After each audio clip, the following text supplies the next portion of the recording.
When I was 13 years old, my dad passed away from cancer. Though my mother has been a homemaker all the time because she was fragile ever since she was born, she had to start part-time job to support our family. I got permission from school and started a part-time job as a paper deliverer to help her. However, my mother is getting sick and being in and out of the hospital now. It's because she was juggling multiple jobs and overworked herself too much. As I turned 15 years old, I had a conversation with my homeroom teacher, Mr. Peterson, about my future. Is there really no way for you to pursue higher education? You know there's a thing like student loan, right? Mr. Peterson lamented and said that, if I don't work, my mother will overwork herself. I would rather get a job than pursue higher education. That's a shame. With your grades, you could easily get into top schools. I appreciated his words, and I actually loved studying either. Ever since I was a kid, I was interested in the human body and dreamed like, I will be the doctor in the future. However, reality was too harsh. Afterward, Mr. Peterson desperately searched for the place of employment for me, but it was nearly impossible to find a company that would hire a middle school graduate as a full-time employee in this day and age. After graduation, I ended up juggling multiple part-time jobs. While continuing my paper delivery job, I worked at a diner during the day and at a gas station at night. I didn't spare time even for sleep to work. However, I faced prejudice only because I didn't have a high school diploma and became a target of petty bullying. Who the heck messed up the change? The manager doing the mid-shift cash register reconciliation at the diner yelled out irritably. Well, there's only one person who can't even do subtraction. All eyes immediately turned to me. Johnson, be more careful. What? No, it was not me? Don't talk back. Why don't you just go home and do some exercises for elementary school, huh? The other staff members giggle with his words. Practice multiplication while you take the bath. Oh, come on. He can't even do subtraction. Multiplication is beyond impossible. The laughter grew louder. I clenched my fists tightly and endured it. It wasn't as if this place was exceptionally terrible. During my late-night shifts at the gas station, they did explain to me the meaning of every single word in the work manual. They even harassed me like that. These incidents led me to job hop from one part-time job to another. I know my patience is not enough, but being mocked every day by those clearly less competent than me, only because I didn't go to high school, was more than I could bear. The only one job I continued was that paper delivery job. The elderly couple who ran the newspaper stand were really nice, and they always cared about me since I started working for them in middle school. That lady always made handmade sandwiches for me when I came to pick up the morning papers.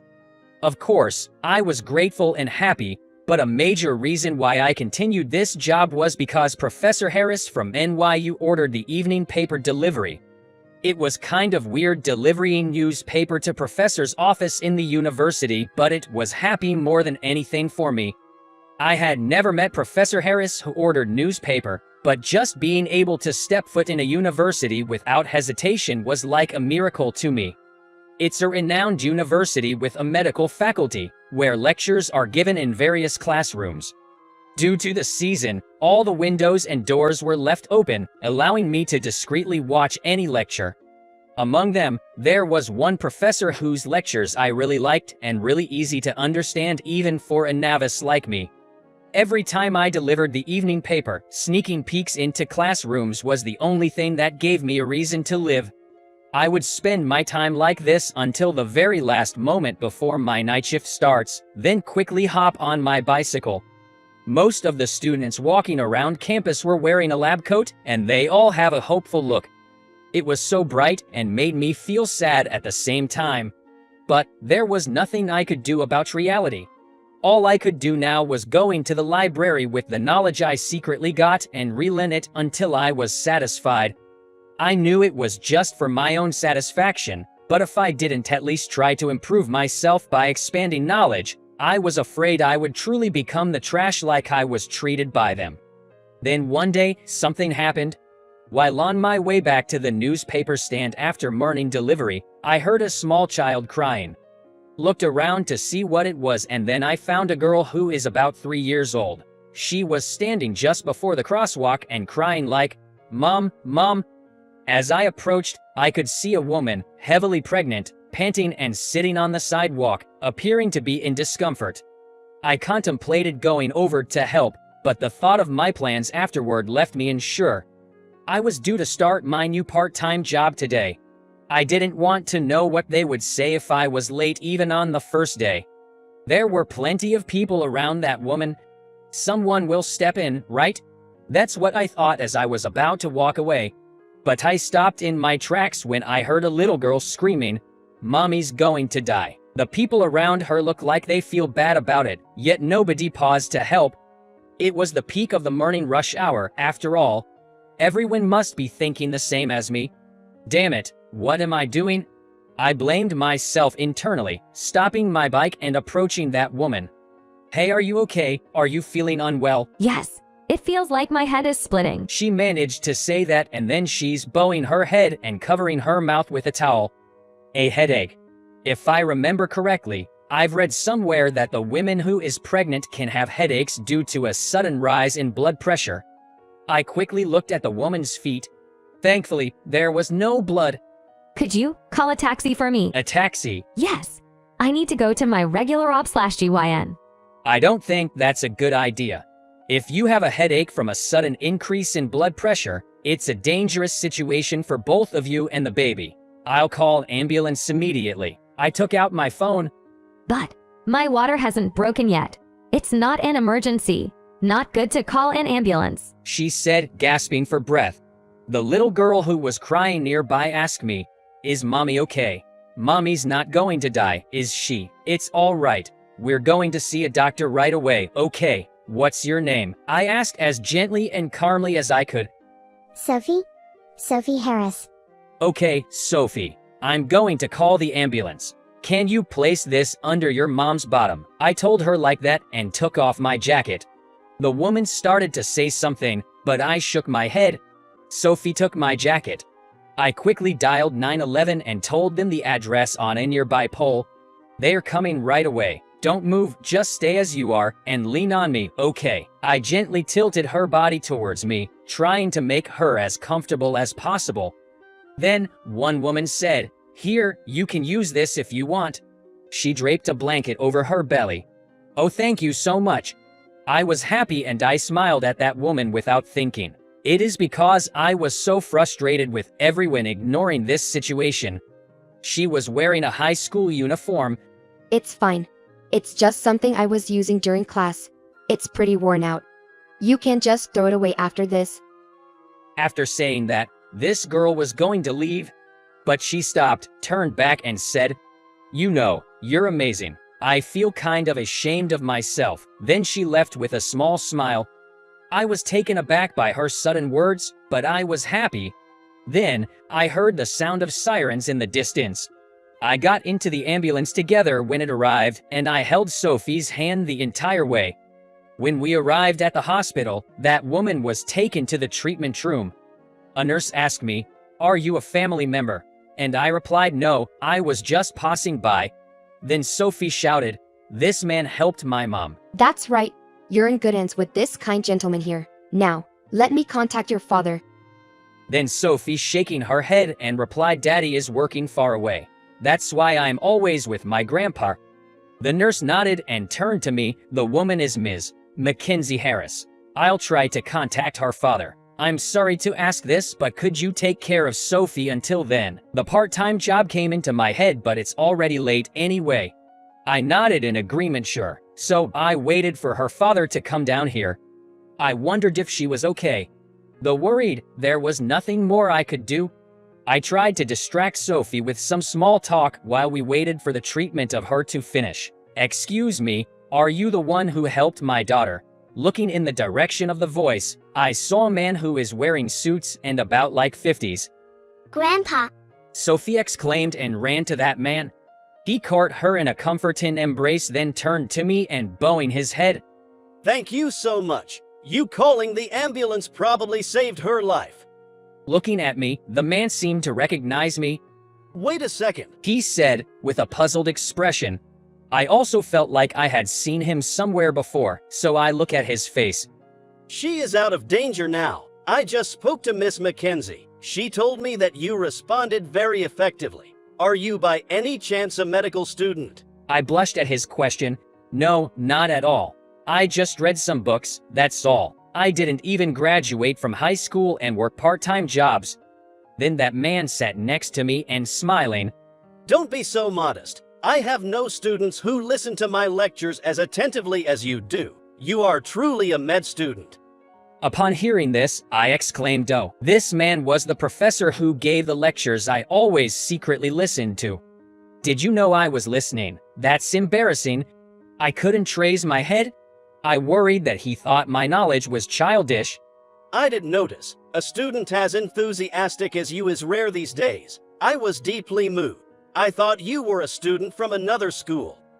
I'm sorry. I'm just a part-time worker. I haven't even been to high school. Would you mind telling me the reason why? I can't imagine you didn't further your education because you dislike learning. I explained to him everything that had happened until now. Sophie, she is completely relaxed now and was dozing on the professor's lap, nodding several times during my story. The professor remarked with apparent admiration. So, it's thanks to the evening paper what I ordered that we could meet with an interesting coincidence. Yes, I didn't know that the professor whose lectures I loved to listen to was the same Professor Harris to whom I delivered the evening paper. At this, Professor Harris nodded. At that moment, the treatment room's door opened and the nurse said the procedure is over. Please come in. I stood up and said, all right, I leave now. I'm truly glad that both Ms. Mackenzie and the baby are safe. Holding my hand, and Professor Harris said thank you. We'll speak about my gratitude later, and walked into the treatment room. Sophie kept turning around and waving at me. As expected, I lost my job on the first day. But I felt satisfaction from the bottom of my heart. The next day I went to deliver the evening paper to the professor's office as usual. Professor Harris was seated and waiting for me. Today, I thought you might take a test. It's a simple test of 3 subjects. Would you be up for it? He handed me 3 printed sheets. I was surprised, but also I was interested in it. So I took a seat and tell him I would love to. The questions were on 3 subjects: English, math, and national language. At a glance, it looked like a middle school level test. When he asked me how long it would take, I replied, an hour is enough. He satisfied with my answer and left the room. It had been a while since I had taken a test last time. I felt a rush of nostalgia and happiness, and I finished the test in no time. I had always loved the middle school textbooks and read them again and again every day. The professor came back and graded my paper. All perfect scores. Impressive. I felt a bit shy as he expressed his surprise. Well, they were just middle school questions. Indeed, they are primarily middle school level, but they are actually part of this year's GED test. GED. Yeah, it might be more familiar if I call it the exam for getting qualification to take university entrance exams. It's the exam for folks who haven't finished high school, but still want to apply for college. Oh, even so, what was this all about? I must have had a wondering look on my face. The professor chuckled heartily. My apologies. I skipped ahead with my explanation, but I needed to know your academic level before I could propose anything. Sorry for testing you without any context. No problem, sir. So, what's the proposal? Yes, Johnson, would you consider working with me, studying for your GED and applying to medical school? Suddenly proposed. I was left speechless. The job is miscellaneous work, but you can read any of the books here and I'll make sure you get access to the university library too. I'll pay you 3 times more what you're making at your current part-time job, so I'd like you to quit and focus on your studies. And of course, I'll be the one teaching you. What do you think about it? Even when asked for my opinion, I was still struggling to understand the situation. Yet, I vaguely understood that an incredible stroke of luck had just knocked on my door. Surely the fact that you saved the lives of my daughter and my infant is a factor. But I was truly moved by your story, John. In this day and age, it's rare to come across a young man with such fervor for learning. I don't want to overlook this joyous encounter. Would you allow me to take you under my wing? There was no dishonesty detected in the professor's passionate speech. Joy slowly filled my entire being, and I was reduced to tears. Are you really okay with this? Absolutely. But be warned, I'm tough, okay? Are you up for it? I'll never forget the warmth of the professor's hand as he patted my back. I'd be honored, I shouted, wiping away the overflowing tears. Afterward, I passed the GED test and enrolled at the NYU where Professor Harris teaches.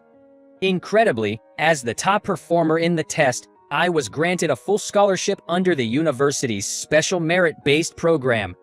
Thanks to the tutoring job that the professor introduced to me, my life has become stable, and I've finally managed to give my mother a much-needed break.